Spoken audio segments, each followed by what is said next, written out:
650 врачей, 610 средних медработников. Вот цифры кадрового дефицита отрасли здравоохранения Коми. Причем в целом по республике ситуация складывается неоднозначно.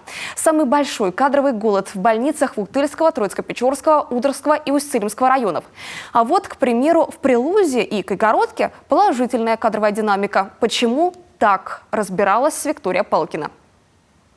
В родной Кайгородский район она вернулась после 6-летнего обучения в Кировской медакадемии.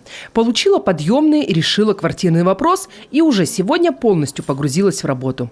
На приеме молодой педиатр Софья Данилова максимально внимательна к мелочам.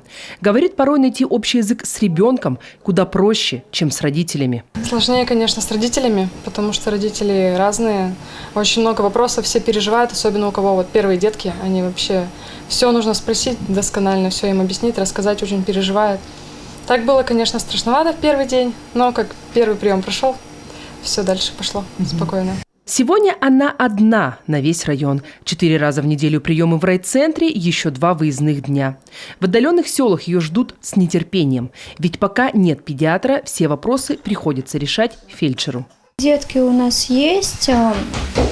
В принципе, педиатр нужен, потому что те, кто вот после роддома, им нужен осмотр, не все рождаются, бывают недоношенные, бывают с травмами, поэтому педиатр в любом случае нужен, на выезд обязательно.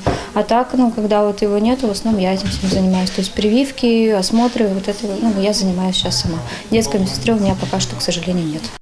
Сегодня в Кайгородском районе не хватает еще одного педиатра, нуждаются и в терапевтах.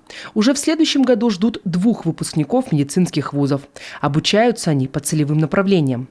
И чаще всего такие студенты не случайные люди. Начиная с 9 класса в сельской больнице начинается профориентация. Кадры для себя они готовят совместно со школами и родителями.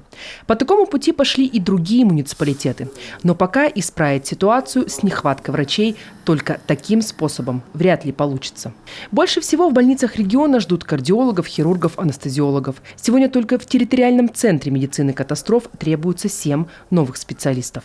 Врача-анестезиолога-реаниматолога по скорой-медицинской помощи отличается рядом специфических особенностей. Первое, самое главное, наверное, это непосредственно первый контакт. То есть самое первое и самое важное влияние оказывает врач скорой помощи, либо врач-анестезиолог-реаниматолог скорой медицинской помощи, наверное, это уже не так важно. И, конечно, помощь оказывается не в помещениях, не в операционной, а на улице, в месте скопления людей, в грязи, в луже, в снегу. То есть это откладывает очень большой отпечаток на трудности в этой работе. Сегодня 449 студентов получают образование в медицинских вузах по целевым направлениям. Все они потенциально вернутся работать на места. Правда, как показывает практика, после отработки необходимого срока, в среднем это 5 лет, молодые, но уже опытные кадры все же уезжают из сельских больниц в крупные клиники. Виктория Палкина, Иван Богомолов, телеканал Юрган, Кайгородский район.